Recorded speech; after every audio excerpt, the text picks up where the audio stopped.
नमस्कार प्रिय दर्शकों, हाजिर हूँ आज ज्योतिष शास्त्र का एक बहुत ही अच्छा खासा धन देने वाला योग लेकर। नाम है वसुमती योग।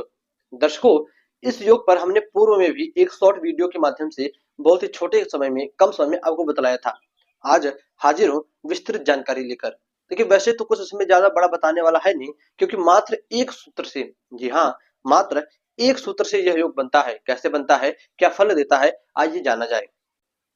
दर्शकों, यह योग बनता कैसे है, पहले आप इसे समझ लीजिए।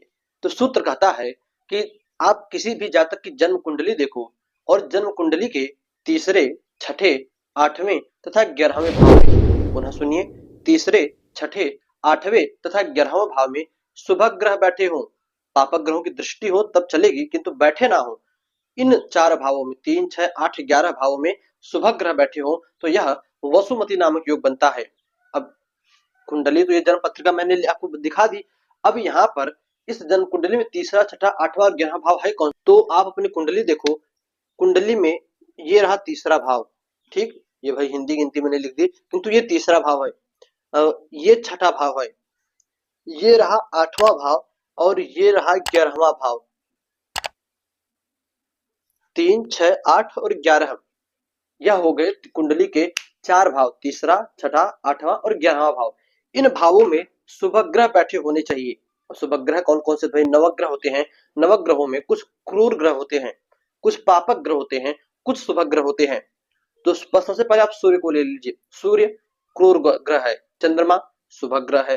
मंगल क्रूर ग्रह है। बुध शुभ ग्रह है। देवगुरु बृहस्पति शुभ ग्रह है। शुक्र शुभ ग्रह है। बाकी के बचे तीन, शनि, राहु, केतु, पापक ग्रह हैं। तो चार ग्रह शुभ ग्रह होते हैं, तीन पापक ग्रह होते हैं और दो क्रूर ग्रह होते हैं। तो कहीं कहीं पर मंगल और सूर्य को भी शुभ ग्रह में जोड़ा जाता है, किंतु इस योग में सूर्य और मंगल को नहीं जोड़ा जाएगा।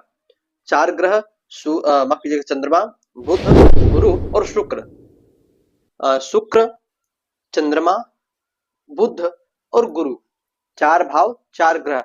अच्छा, एक चीज और, अब मान लीजिए एक ही भाव में दो ग्रह बैठे हो, तब एक भाव खाली हो, उसमें कोई ग्रह ना बैठे, पापक ग्रह तो बिल्कुल ना बैठे, क्रूर ग्रह ना बैठे, खाली हो चलेगा, और बैठे हो तो सिर्फ शुभ ग्रह बैठे हो, तब यह योग बनता है। दर्शकों, उम्मीद करता हूं आपने इस योग को समझा होगा।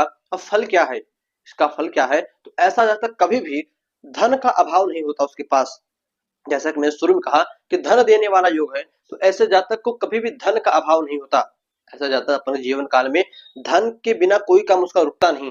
जब भी उसको धन की जरूरत होती है तो कहीं ना कहीं से या तत्र कहीं ना कहीं से उसके पास धन, पैसा, रुपया आ ही जाता है और उसका काम बन जाता है। दर्शकों, आप अपनी कुंडली देखिए, क्या आपकी भी कुंडली में यह जो बना है, और बना है तो किस प्रकार का फल दे रहा है? क्या आपका भी जब कोई काम पड़ता है तो धन अपने आप, पैसा अपने आप कहीं ना कहीं से आ ही जाता है? देखिए, अपने आप का मतलब ये नहीं कि चल के आएगा, आप थोड़ा बहुत प्रयत्न, थोड़ा बहुत कोशिश करोगे तो तुरंत आपको मिल जाएगा। तो आप कमेंट करके बस बताइएगा कि यह योग बना है तो किस प्रकार का फल देता है, और कहीं पापक ग्रह ना बैठे हो, इस बात का ध्यान रखिएगा। तीसरे, छठे, आठवें, 11वें भाव में पापक ग्रह ना बैठे हो, भाव खाली हो चलेगा, किंतु पापक ग्रह ना हो। दोस्तों, उम्मीद करता हूं बस आज के इतना ही आपने इस योग को समझा होगा। कार्यक्रम अच्छा लगा तो लाइक और सब्सक्राइब किया बिना मत जाइएगा। चलिए, बस आज के इतना ही, याद दीजिए, पुनः से मुलाकात होगी कल किसी नई वीडियो में, नए टॉपिक के साथ। तब तक के लिए नमस्कार।